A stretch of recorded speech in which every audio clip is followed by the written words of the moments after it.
All right. Good morning, everyone.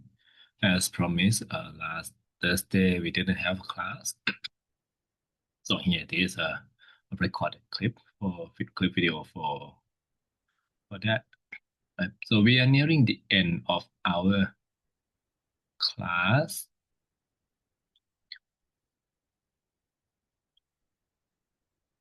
This one is a short one. Take it easy and have a look. This one goes back to the very early of March and April.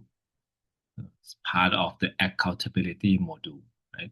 So in the accountability module, we look at the judiciary, look at the court, and specifically at the constitutional court as as a guardian of the constitution and also to scrutinize politicians. But the court couldn't exist alone. In Thai constitutional system, there exists a group, a series of constitutional bodies, which we know as องค์กรอิสระ or independent agencies. So the name, there's no like a exact term for it. Sometimes we call it independent agencies, independent constitutional agencies, watchdog agencies. The reason why we mention watchdog agencies because that signifies reflect their main mission is to enforce accountability upon the political branch. So the idea is very similar to having a constitutional court or having the court of justice doing the check and balance, right? But sometimes this is the term independent accountability agencies. You have to refer it a little back. There's a regulatory agency which regulate things, but this one is focusing on accountability. So that's why independent accountability agency. So when we say independent from what? Usually it is independent from political interference. Mostly when you look at the government, you realize that most of the governmental agencies are under the cabinet's control, like the prime minister and ministers control all the ministries and every other agency. So having an independent agency means that it is a little distant from the government, from politicians or political interference. Right? Overall, we say they are isolated or independent from political oversight.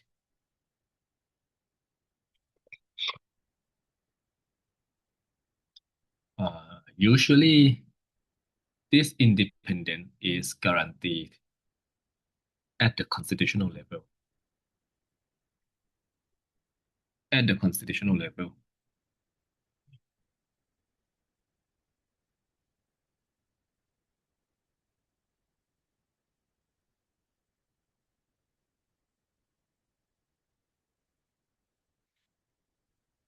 So it is written into the constitution saying that these agencies are not to be interfered.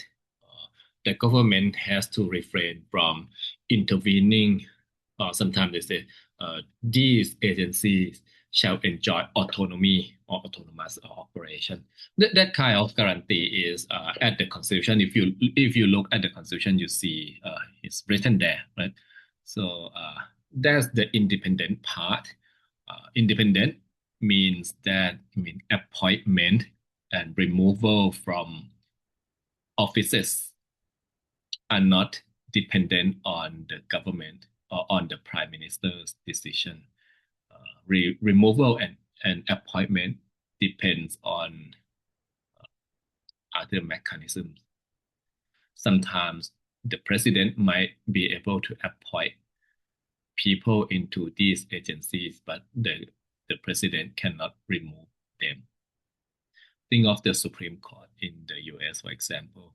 The president can nominate the Supreme Court justice, but once appointed, The president cannot remove them. They are there for life.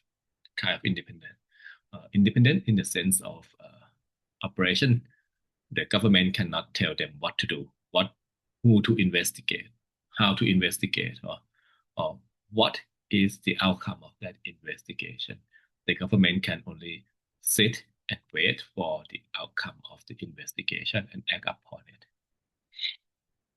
That's the independent part. The accountability part focus on enforcing or restoring the sense of accountability of elected politicians and high-ranking bureaucrats, which means that uh, at the lower level, there's always agencies under the government who's doing it. Like every big company, you have an audit office, right? The audit office just look at your balance sheet, check your money spending, check your disciplinary action, and they do that. It works up to a certain extent, right? Like any audit office, it works against normal employee, but might not work against the CEO. So then you need to have a third party, independent one, to look at your head of operation. That's the same idea. Elected politicians or high-ranking bureaucrats are subject to a different mechanism of accountability.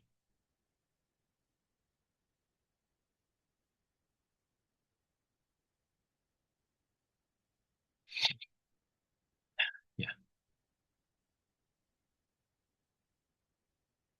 Sometimes I think this is a very interesting idea.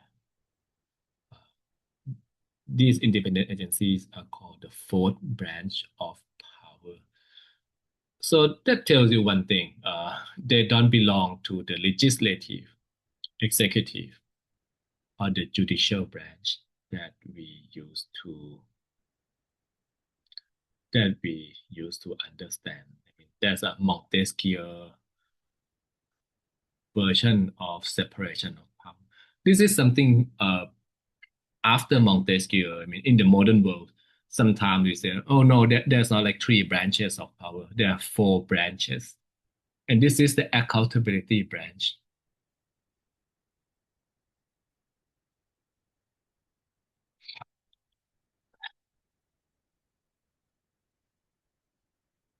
Why the fourth branch? Why the fourth branch? Several answers to that. Okay. Why do we need independent body or independent institution? Uh, one of the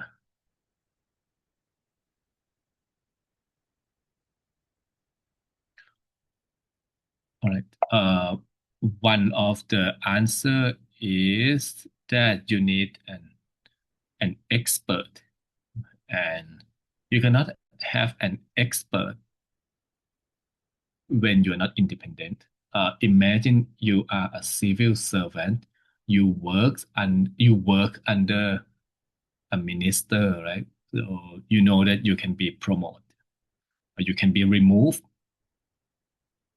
by your minister. So every judgment you make, you have to be very careful and you try not to upset your superior, which is fine in most cases. I mean, the government has policy and civil servant. A good civil servant is supposed to follow the government's policy, right?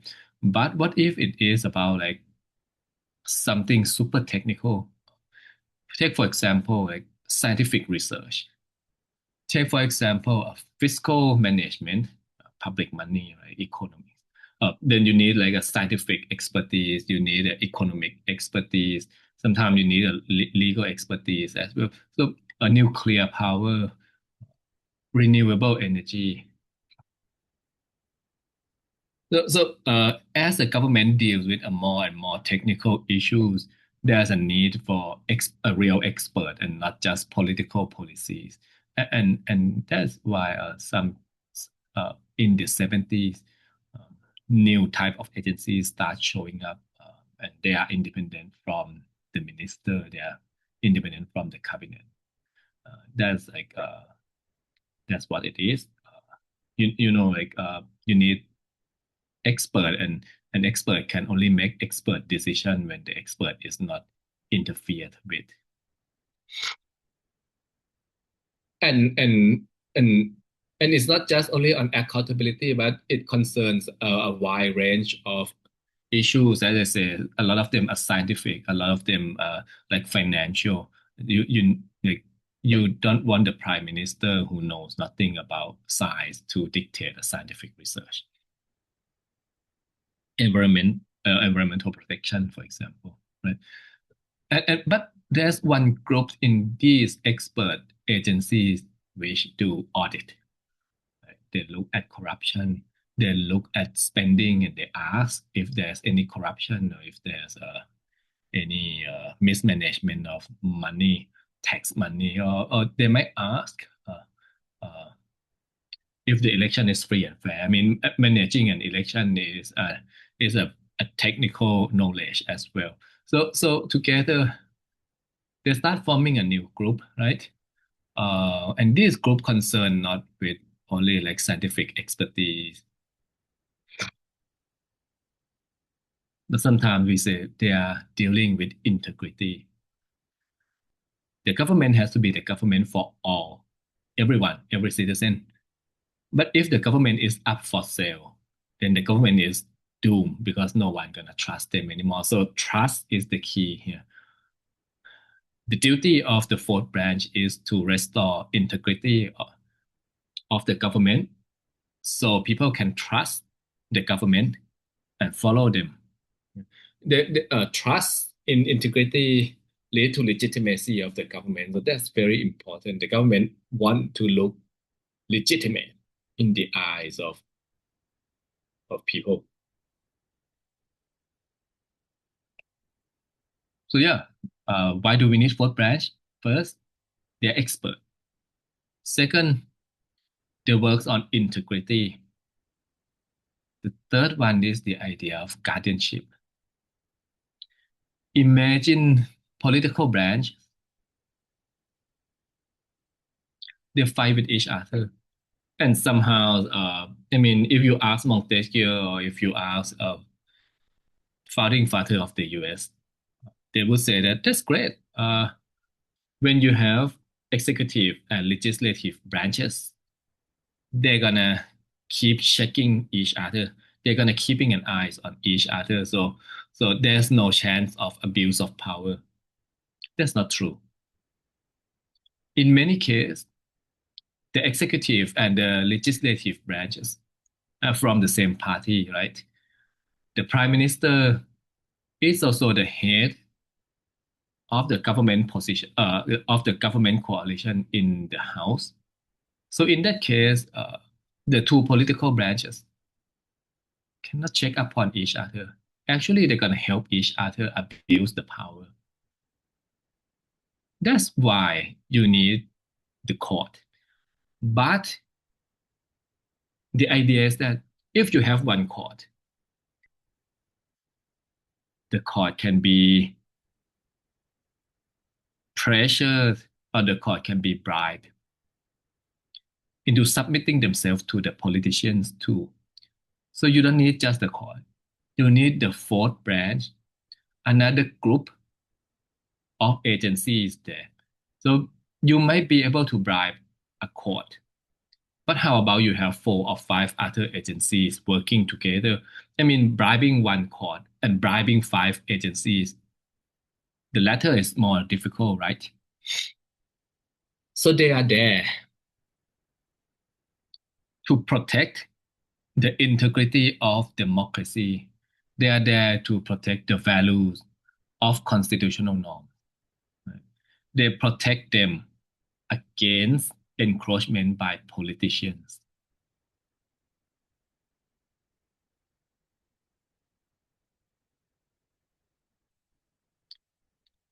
Right? So what do they look like? Right now, I mean, it becomes a very, very, very common features in many jurisdictions around the world to have extra bodies in the constitution. And they often concern in these four areas. Uh, Election. You know, democracy means free and fair election, not just any election, free and fair election. The government usually have a budget and manpower to organize an election, but more and more countries think that the government, because they have stake in an election, they need to win an election. So the government is actually having a conflict of interest when they hold an election. So that's why they ask an independent body to manage election instead of the government. The second mission gonna be anti-corruption, and I think this is self-evident, right? You want to eradicate corruption in the government if you let the prime minister, which is the head of government, to oversee anti-corruption mission. Definitely another conflict of interest. It will never work. Fiscal spending is another. I mean, fiscal spending is like, partly it is like a very technical knowledge. So you need like a fair judgment, and also you need integrity in order to check up on the government spending as well. Human rights, again, this is not like economic corruption or monetary corruption, but human rights is part of a very fundamental constitutional norms in any liberal democracy, right? So they emphasize a lot on human rights. There's other missions to it depends on that jurisdiction, what or that country, what do they want.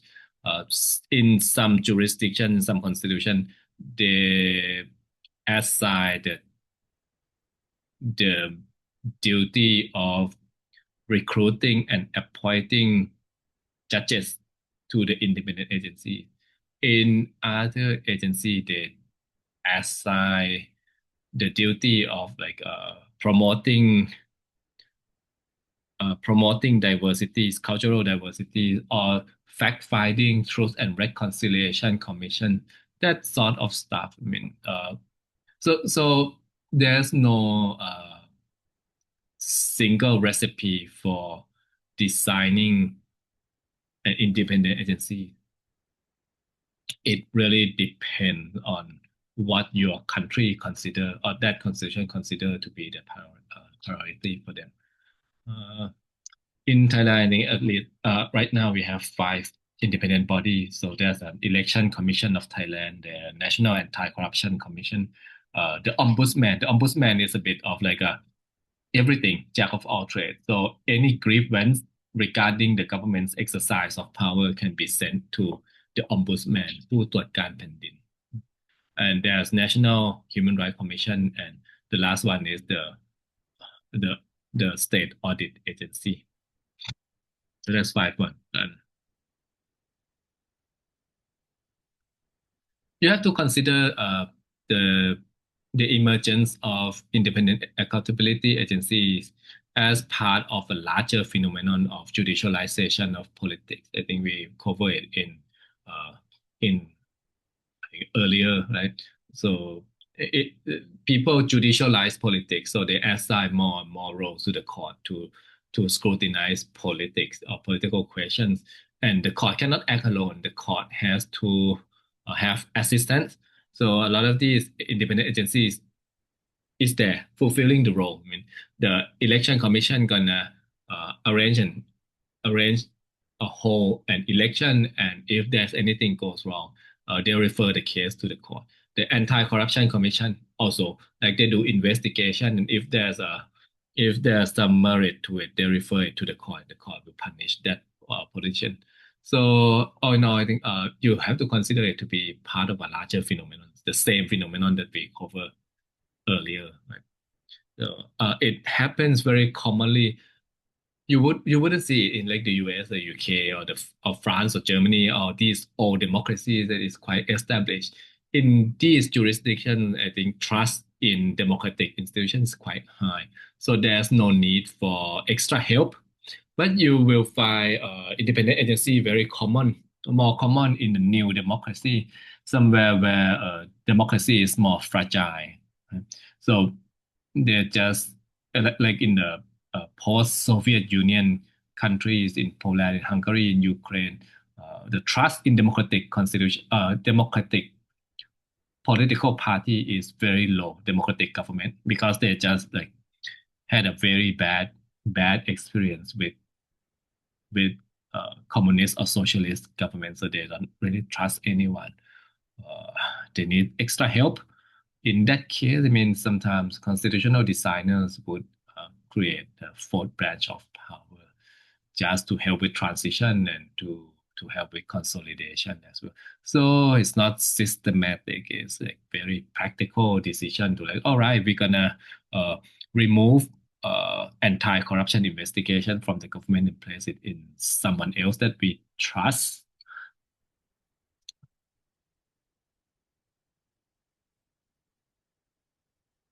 So in Thailand, it's 1997 constitution that installed these independent agencies. And I would like to point out that the 1997 is the result of 1992 people's uprisings against military junta. So the story is actually very similar to all these new democracies around the world at that moment. So trust in elected government is very low because we perceive politicians to be corrupt. Like, elected politicians, there's a lot of vote buying. There's a lot of corruption going on. So they look for a new solution and they come up with independent agencies as well. They say, oh, right. So if they do vote buying, we don't allow them to arrange to hold an election anymore. We will ask someone we trust to hold an election. Okay, if they are corrupt, we are not gonna assign them the duty to investigate corruption anymore. We assign someone else that we trust. So the things goes on like that. Right? So that's the logic. Does it work? Yes and no. I mean, there's a lot of high-profile cases where anti-corruption agencies successfully investigate and and punish politicians.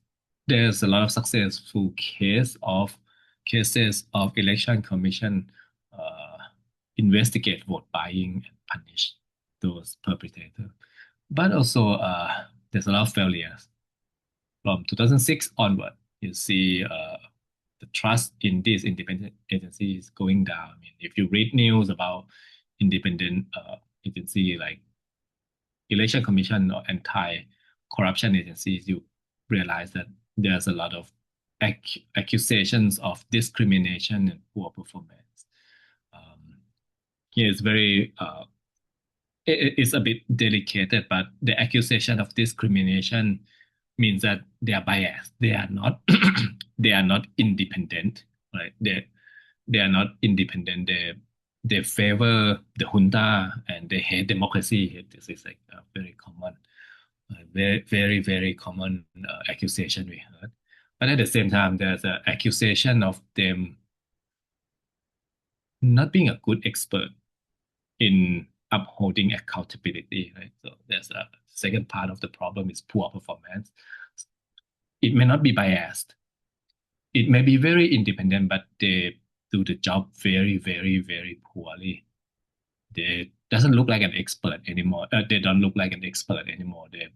They look like they don't even know what they are doing. The election commission in the last two elections is criticized for badly managing election, and partly maybe the election commission is biased. I don't know, but partly I think if you look closely, I mean, it's just that they're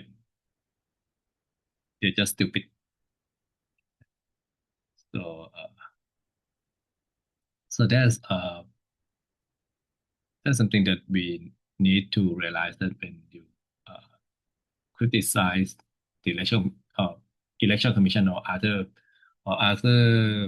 independent agencies that there are two accusations or two criticisms, not one. Right?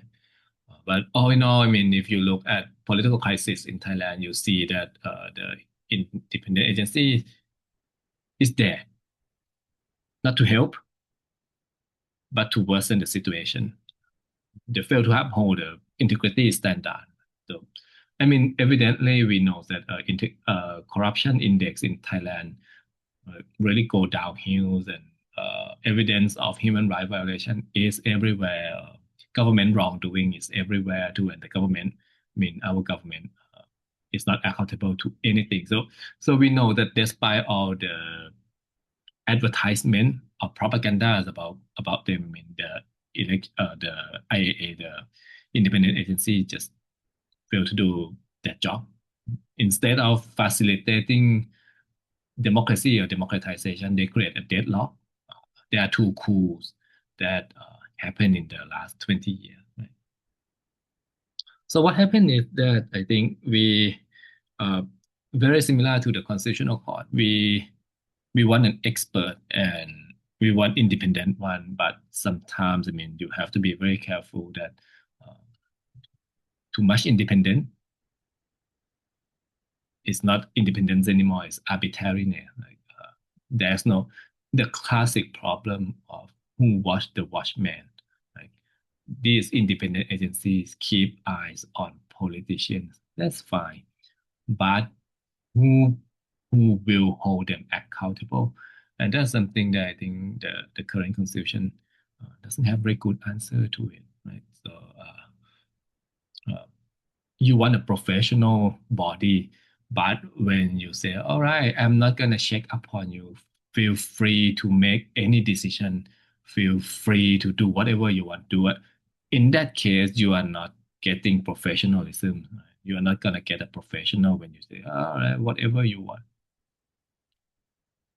You're gonna have a very spoiled, independent and spoiled body. So they say, "Oh, okay, so I'm not gonna do my job very well. I'm gonna do it the way I like it." So that's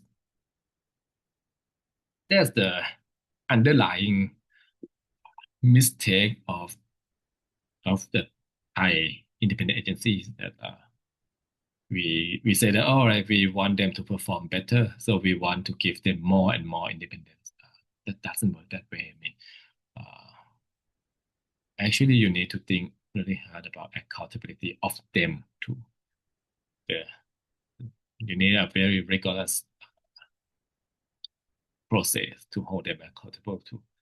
But so far, that hasn't materialized.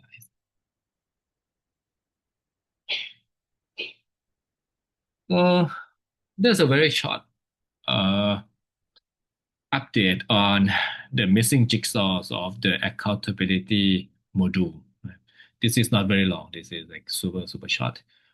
But it's something that you need to keep in mind that in addition to the judiciary, there's other group, there's another group of agencies that working on accountability as well. And actually, they encounter the same problem of professionalism, independence, and performance. So you can think of them as one big group. Yeah.